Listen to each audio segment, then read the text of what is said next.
Unique dose classes में आप सभी का स्वागत।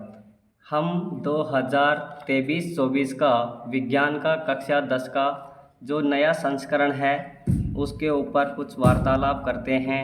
क्या हटा है, क्या बचा है, कौन सा चैप्टर है जो संपूर्ण रूप से हट गया है। देखिए, सभी बच्चे ध्यान दें कि अगर जो न्यू एडिशन जो बुक आई है जो लेके आएंगे उसमें तो सब कुछ हटा हुआ आपको संपूर्ण तरीके से मिलेगा। लेकिन अगर किसी बच्चे को पुरानी बुक को ही काम में लेना है तो वो इन चीज़ों को जो मैं बता रहा हूँ इस पे विशेष ध्यान दें और ये जो चीज़ें हटी हैं उनके ऊपर वो मार्क करें कि ये चीज़ें हटी हैं। पुरानी किताब आपको काम में आ सकती है। तो फर्स्ट चैप्टर में चलते हैं, देखिए क्या हटा है और क्या नहीं हटा। तो जो फर्स्ट चैप्टर है रासायनिक अभिक्रियाएं, क्या है? रासायनिक अभिक्रियाएं एवं समीकरण। तो इस चैप्टर में जो लास्ट का जो विकृत गंधी था, क्या? देखिए, जो ये संक्षारण है, कौन सा? संक्षारण और विकृत गंधिता। संक्षारण और विकृत गंधिता का टॉपिक फर्स्ट चैप्टर में से संपूर्ण रूप से हटा है। संपूर्ण रूप से क्या हटा है फर्स्ट चैप्टर में? ध्यान दें, संक्षारण और विकृत गंधिता। संक्षारण और विकृत गंधिता, ये फर्स्ट चैप्टर में ये दो टॉपिक्स हटे हैं जिसमें आपको पढ़ना नहीं है। दूसरा चैप्टर है आपका और वो है अम्ल, क्षार एवं लवण। दूसरा चैप्टर क्या है? अम्ल, क्षार एवं लवण। इस चैप्टर में से कुछ भी क्वेश्चन या टॉपिक कुछ भी नहीं हटा है। संपूर्ण चैप्टर आपकी परीक्षाओं के लिए क्या है? बहुत ही महत्वपूर्ण चैप्टर है। हम घर पे भी इसका उपयोग करते हैं। अम्ल क्षार का बहुत अच्छा चैप्टर है, लाइफ प्रोसेस से जुड़ा हुआ चैप्टर है। और जो तीसरा चैप्टर है वो चैप्टर है धातु और अधातु, मेटल और नॉन मेटल। इसमें भी कोई भी टॉपिक नहीं हटा है। क्लास 10वीं क्लास की बुक में टॉपिक नंबर 3 में है हम, और इसमें कुछ भी हटा हुआ नहीं है। तो आपसे धातु और अधातु के बारे में बहुत अच्छे तरीके से हम इसको जब पढ़ेंगे तो इनके बारे में बताएंगे, कौन सी धातु क्या काम आती है, कौन सी धातु कहाँ उपयोग होती है।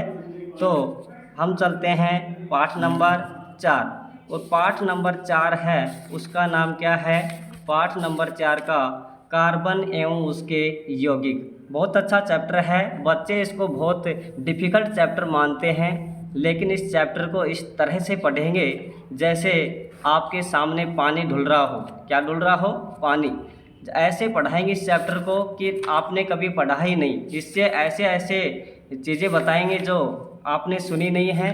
क्वेश्चन इससे बाहर नहीं जाएगा, गारंटी है इस चीज़ की। तो ध्यान देते रहें। क्लास 10th के बच्चे, कुछ दिनों में हम इसके ऊपर वीडियो भी स्टार्ट करेंगे, चैप्टर वाइज करेंगे। और अब हम चलते हैं चैप्टर 5। ये चैप्टर थोड़ा सा था भी हार्ड। कौन सा? तत्वों का आवर्त वर्गीकरण। तत्वों का आवर्त वर्गीकरण। इसमें हम बहुत सारे वैज्ञानिकों के बारे में पढ़ते थे, जैसे मेंडलीव, हेनरी मोजले, डोबेनाइरर, बहुत सारे थे। तो ये चैप्टर बच्चों को बहुत ही डिफ़िकल्ट लगता था, लेकिन ऐसी कोई बात नहीं थी। पर इस चैप्टर को संपूर्ण तरीके से, कौन सा चैप्टर है? अध्याय 5, इसको संपूर्ण तरीके से आपके सिलेबस से हटा दिया गया है। तो इसके ऊपर आप लिख लें कि अध्याय 5 संपूर्ण तरीके से आपको हटा दिया गया है। कोई क्वेश्चन आपको परीक्षाओं में देखने को नहीं मिलेगा। अब चलते हैं हम चैप्टर नंबर 6 में। चैप्टर नंबर 6 में हम चलते हैं और चैप्टर नंबर 6 के बारे में बातें करते हैं। और चैप्टर नंबर 6 का नाम क्या है? जैव विकास। क्या है? जैव विकास। तो इस जैव विकास वाले चैप्टर में विशेष ध्यान दें कि जैव प्रक्रम जो चैप्टर है 6, उसमें हटा क्या है? जैव प्रक्रम में क्या हटा है, क्या नहीं हटा? देखिए, इस जैव प्रक्रम वाले चैप्टर में से पीछे देखते हैं हटा है या नहीं हटा इसमें से कुछ। तो इस जैव प्रक्रम वाले चैप्टर से कुछ भी नहीं हटा है। क्या? जैव प्रक्रम वाले चैप्टर से कोई पर्सन या कोई टॉपिक नहीं हटा है। चैप्टर नंबर 7 नियंत्रण एवं समन्वय। नियंत्रण एवं समन्वय इस चैप्टर इसमें भी आपको कुछ भी हटा हुआ नहीं है। और नेक्स्ट चलते हैं, कौन सा चैप्टर है? नियंत्रण एवं समन्वय में समझ रहे हो ना, जो हमारा ब्रेन है उसके बारे में हम इसमें बहुत ही डिटेल से पढ़ेंगे कि कौन सी चीज़ हमें कहाँ उपयोग होती है, कौन सा हमारा मस्तिष्क है जो सोचता है, कौन सा है जो हमें उद्दीपनों से व्यापित कराता है। चैप्टर नंबर 8 है और 8वां चैप्टर जो है वो क्या है? जीव जनन कैसे करते हैं। जीव जनन कैसे करते हैं, इसमें हम सिर्फ जीवों के बारे में पढ़ेंगे, ना कि पेड़ पौधों के। पेड़ पौधों का जनन वाला चैप्टर अलग है, इसमें सिर्फ और सिर्फ किसका है? जीवों का जनन। तो जीव जनन कैसे करते हैं इसके बारे में हम कुछ दिनों में बातें करेंगे चैप्टर वाइज, तो उसमें आप विशेषकर पाठों पे ध्यान दें। और देखिए नेक्स्ट चैप्टर जो है वो क्या है? नवा चैप्टर हमारा आनुवांशिकता एवं जैव विकास। आनुवांशिकता एवं जैव विकास क्या है? आनुवांशिकता एवं जैव विकास ये हमारा क्लास 10 का 9th चैप्टर है। इसमें से क्या अटा है? देखिए आनुवांशिकता के बारे में हम अच्छे से पढ़ेंगे और पढ़ना भी है, लेकिन जो इस चैप्टर में से हटा है वो क्या है? जैव विकास। क्या है? जो जैव विकास है ये संपूर्ण रूप से हटा दिया गया है। यानी जो आनुवांशिकता है उसके बारे में चैप्टर में प्रारंभ में ही पढ़ना है, लेकिन जैसे ही इस चैप्टर के अंतिम में पहुंचते हैं तो उसके अंदर हमें क्या मिलता है? विकास। क्या मिलता है? विकास। तो हमें इस विकास के बारे में चर्चा नहीं करनी है, तो ये इस चैप्टर का हटा हुआ पॉइंट है। देखिए कौन सा है? जो ये 9.5 है, विकास एवं वर्गीकरण। क्या है? विकास एवं वर्गीकरण जो है ये आपका संपूर्ण रूप से यहाँ से आगे का चैप्टर हट चुका है। इसमें से कुछ क्वेश्चन भी हटाए गए हैं, उस पर ध्यान दें कि कौन से क्वेश्चन हैं जो संपूर्ण तरीके से हटा दिए गए हैं। तो वो क्वेश्चन हैं जो इस प्रकार हैं, जैसे फर्स्ट में सेकंड क्वेश्चन, किसमें? अभ्यास प्रश्नों का जो सेकंड क्वेश्चन है, समझात अंगों का उदाहरण। तो ये इस चैप्टर का क्वेश्चन नंबर 2 हट चुका है अभ्यास वाले प्रश्नों में। तीसरा जो क्वेश्चन है वो इस तरीके से है कि विकासीय दृष्टिकोण से हमारी किससे अधिक समानता मिलती है। तो ये भी अच्छी तरह से हट गया। 5वां प्रश्न इसी चैप्टर का क्या है? जैव विकास तथा वर्गीकरण का अध्ययन वाला प्रश्न हट चुका है। 6ठा प्रश्न जो है समजात तथा समरूप अंगों को उदाहरण देकर समझाना था, ये भी आपका हट चुका है। क्वेश्चन नंबर 8 जो है विकासीय संबंध। क्या? विकासीय संबंध से स्थापित जो जीवाश्म हैं इसके बारे में भी हमें नहीं पढ़ना है। और जो इसी क्वेश्चन कौन सा है? 9th, ये भी पूरी तरीके से हटा दिया गया है। क्वेश्चन नंबर 10 ये भी पूरी तरीके से हटा दिया गया है, लेकिन 11वां जो क्वेश्चन है ये नहीं हटा है। ध्यान दें 11वां क्वेश्चन नहीं हटा है। इसमें इससे नीचे वाला जो क्वेश्चन है कौन सा? 12वां जो क्वेश्चन है, केवल विभिन्नताएं जो एकल जीव के लिए उपयोगी होती हैं, ये संपूर्ण तरीके से प्रश्न हटे हैं। तो दोबारा देखिए कौन कौन से क्वेश्चन हैं जो हटे हैं। यानी अभ्यास वाले प्रश्नों में दूसरा क्वेश्चन और तीसरा प्रश्न, 5वां प्रश्न, 6ठा प्रश्न, 8वां, 9वां, 10वां और 12वां प्रश्न जो है इसमें से हटा है। नेक्स्ट क्वेश्चन हमारा है, पाठ जो है वो क्या है? प्रकाश परावर्तन तथा अपवर्तन। क्या है भाई? प्रकाश का परावर्तन तथा अपवर्तन। ये क्लास 10 का 10वां पाठ है। तो इसमें से कुछ भी नहीं हटाया गया है, इस चैप्टर में से कुछ भी नहीं हटाया गया है। तो जो नेक्स्ट चैप्टर है वो क्या है? जो 11वां चैप्टर है वो है आँख के बारे में, यानी कि जो संसार है वो रंग बिरंगा कैसे है उसके बारे में जो है उसमें देखिए क्या हटाया गया है और क्या बचा हुआ है। तो उसके बारे में हम अब चर्चा करते हैं पाठ नंबर 11 में। और पाठ नंबर 11 का नाम है मानव नेत्र तथा रंग बिरंगा संसार। वैसे भी हमारा संसार रंग बिरंगा, यानी हमारा राजस्थान क्या है? रंगीला है। क्या है? राजस्थान रंगीला है। तो ये पाठ भी बहुत अच्छा है कि मानव नेत्र तथा रंग बिरंगा संसार। तो इसमें देखिए क्या हटा है और क्या बचा हुआ है। तो इस चैप्टर में से जो हटा है वो इस प्रकार है, देखिए इस चैप्टर में जो हटा हुआ भाग है वो है सूर्योदय। क्या 11.6.6 जो लिखा है, क्या 11.6.3 सॉरी क्या लिखा है 3, यानी सूर्योदय तथा सूर्यास्त के समय सूर्य का रंग। सभी जानते हैं सूर्यास्त के समय कैसा रंग होता है, सूर्य उदय के समय कैसा रंग होता है, इसके बारे में हमें नहीं पढ़ना है। भाई हटाया गया है तो हमें क्यों पढ़ना है, लेकिन अगर किसी बच्चे की डिमांड होगी कि हमें तो इसके बारे में जानना है तो अवश्य आपको बता दिया जाएगा। वैसे सिलेबस में नहीं है, आपको उतना ही पढ़ना है जितना सिलेबस में है। अगर किसी की डिमांड होगी तो बताया भी जाएगा। तो क्या हटा है, सूर्योदय तथा सूर्यास्त के समय सूर्य का रंग कैसा होता है, कैसा नहीं होता है, ये पूरी तरीके से क्या हो गया है, हट गया है। अब आगे चलते हैं। तो इसमें देखिए जो प्रश्न हटा है, किसमें चैप्टर नंबर जो 11 है इसमें जो 13वां प्रश्न है, ओनली फॉर कौन सा प्रश्न, 13वां प्रश्न कि किसी अंतरिक्ष यात्री को आकाश नीले की अपेक्षा काला क्यों प्रतीत होता है। ये पूरी तरीके से प्रश्न जो 13वां है ये हट चुका है। अब हम चलते हैं विद्युत वाले चैप्टर में जो करंट है, क्या जो इलेक्ट्रिसिटी चैप्टर है उसके बारे में बात करते हैं और इसमें क्या बचा, क्या हटा या फिर कुछ हटा है या नहीं।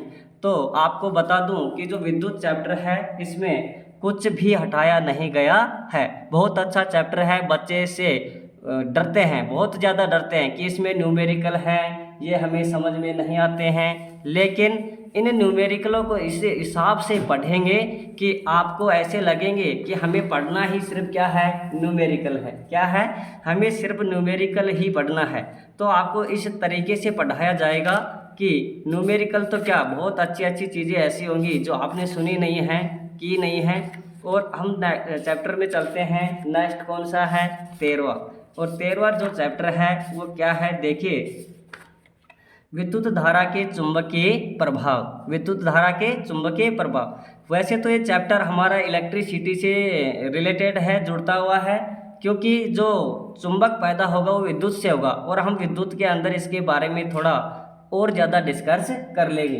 तो इसमें जो चैप्टर में जो कुछ भाग हटा है, जो अंश इसमें हटा है, संपूर्ण चैप्टर ये हटा नहीं है। इसमें जो चैप्टर हटे हैं, इस चैप्टर में से जो अंश हटा है वो इस प्रकार है। देखिए जो आपका इस पाठ का अंतिम भाग है, क्या इस पाठ का जो अंतिम भाग है वहाँ से देखिए आपके जो नियम चलते हैं, वाम हस्त का नियम है, दक्षिण हस्तांगुष्ठ का नियम है। इन नियमों में से जो हटा नियम है वो कौन सा है, जो ये मार्क कर रखे हैं, कौन सा, दक्षिण हस्तांगुष्ठ का जो नियम है ये पूरी तरीके से क्या हो गया है, हट गया है। तो इस नियम के बारे में हमें कोई चर्चा नहीं करनी है। क्या हटा है, दक्षिण हस्तांगुष्ठ का नियम। नेक्स्ट देखिए इस चैप्टर में क्या हटाया गया है। बहुत अच्छी चीज़ें थी जो हमें उनके बारे में जानना था लेकिन उन्होंने हटा ही दिया। क्या है, जो विद्युत मोटर हैं ये हमारे लाइफ प्रोसेस से जुड़ी हुई चीज़ें हैं। तो जो ये विद्युत मोटर है, क्या विद्युत जो मोटर है ये यहाँ से पूरी तरीके से हटा दी गई है। विद्युत मोटर के बाद में जो है वो क्या है, जनितर। क्या है भाई, लास्ट के अंदर जो जनितर है वो भी विद्युत जनितर को भी पूरी तरीके से क्या कर दिया गया है, हटा दिया गया है। तो इस चैप्टर में क्या क्या हटा है, विद्युत मोटर, विद्युत जनितर और चुंबकीय जो प्रेरण है, क्या है, चुंबकीय प्रेरण जो है उसके बारे में भी इसमें हटा दिया गया है। यानी विद्युत जनितर, क्या विद्युत जनितर और विद्युत मोटर, क्या विद्युत मोटर, ये दोनों पूरी तरीके से हटा दिए गए हैं। और जो दक्षिण हस्तांगुष्ठ का नियम है वो भी क्या हो गया है, इस चैप्टर से हटा दिया गया है, दक्षिण हस्तांगुष्ठ का नियम। इसमें कुछ और भी हटा होगा, देखते हैं। अगर कुछ हटा है तो आपको अभी बताते हैं। ये दो तीन चीज़ें हैं, ये ही इस चैप्टर से क्या हुई हैं, हटा दी गई हैं। सॉरी, ये रहा, देखो ये हमें मिल गया, कौन सा है, विद्युत चुंबकीय प्रेरण। क्या है, विद्युत चुंबकीय प्रेरण, ये भी क्या हो गया है, हट गया है। यानी जो आप पढ़ते थे परिनालिका के बारे में यानी जो कुंडली होती है उसके बारे में भी हमें क्या नहीं करनी है, चर्चा नहीं करनी है, चुंबकीय प्रेरण। अब देखो नेक्स्ट चैप्टर में हम एंट्री करते हैं और वो क्या है, देखिए जो हमारा 14वां चैप्टर है ऊर्जा के स्रोत। क्या है, ऊर्जा के स्रोत। सॉरी भाई, देखो पीछे पर्सन इस जो चैप्टर है हमारा कौन सा 13वां, इसमें जो पर्सन हटे हैं उसको देखिए। चैप्टर 14 में जाने से पहले इन पर्सनों को देखें, कौन कौन से पर्सन हैं जो पूरी तरीके से हटाए गए हैं। अभ्यास वाले पर्सनों की बातें हैं, जिसमें दूसरा क्वेश्चन, कौन सा क्वेश्चन, दूसरा जो क्वेश्चन है ये पूरी तरीके से हटा है। तीसरा क्वेश्चन, कौन कौन से क्वेश्चन, दूसरा, तीसरा और चौथा क्वेश्चन। दूसरा, तीसरा और चौथा क्वेश्चन अभ्यास के प्रश्नों में पूरी तरीके से हटा दिए गए हैं। नेक्स्ट क्वेश्चन जो हैं वो कौन से हैं जो हमारे सिलेबस में हटाए गए हैं न्यू एडिशन में, तो वो कौन से हैं। 8वां पर्सन, कौन सा, परिनालिका की जो बातें हैं।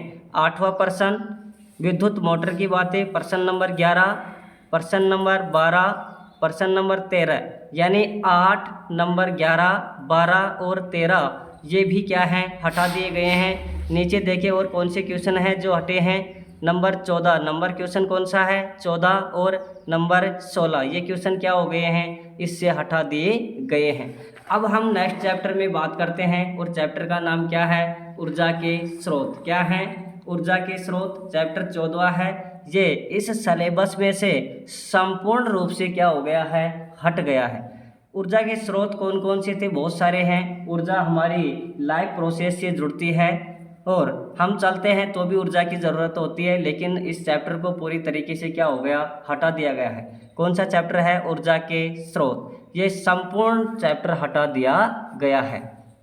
तो हमारा चैप्टर जो बचा वो कौन सा है, 15वां चैप्टर। कौन सा चैप्टर है भाई, 15वां जो चैप्टर है और वो क्या है, देखिए 15 जो चैप्टर है वो हमारा पर्यावरण। क्या है, हमारा पर्यावरण। ये अकेला चैप्टर 5 नंबर का है। कितने नंबर का है, 5 नंबर का है। ये जो चैप्टर है वो इस तरीके से है। क्या हमारा पर्यावरण है ये बिल्कुल भी हटाया नहीं गया है। तो चैप्टर नंबर 15 से कुछ भी नहीं हटा है, इसको पूरा का पूरा हमें क्या करना है, पढ़ना है। और पर्यावरण के बारे में तो ऐसे ही बच्चे उत्सुक होते हैं कि हमारा पर्यावरण ऐसा है, ऐसी ऐसी इसमें बातें होती हैं, ऐसे ऐसे रीति रिवाज हैं, ऐसी संस्कृति है, यही तो हमारा पर्यावरण है। समाज ही एक पर्यावरण है। देखें तो जो चैप्टर है 16वां, क्या चैप्टर नंबर जो 16वां है वो क्या है, प्राकृतिक संसाधनों का संपोषित प्रबंधन। इसमें से भी क्या, देखिए क्या हटा है या फिर क्या नहीं हटा है। तो इस चैप्टर में से देखिए कौन सा है, 16वां चैप्टर है। कौन सा, 16वां, और इसका नाम है प्राकृतिक संसाधनों का संपोषित प्रबंधन। तो इसमें से शायद ही हटा होगा, कुछ भी नहीं हटा है, वरना इस चैप्टर से भी कुछ भी नहीं हटा है। देखते हैं, और चैप्टर नंबर जो 16 है इसमें से कुछ भी नहीं हटा है।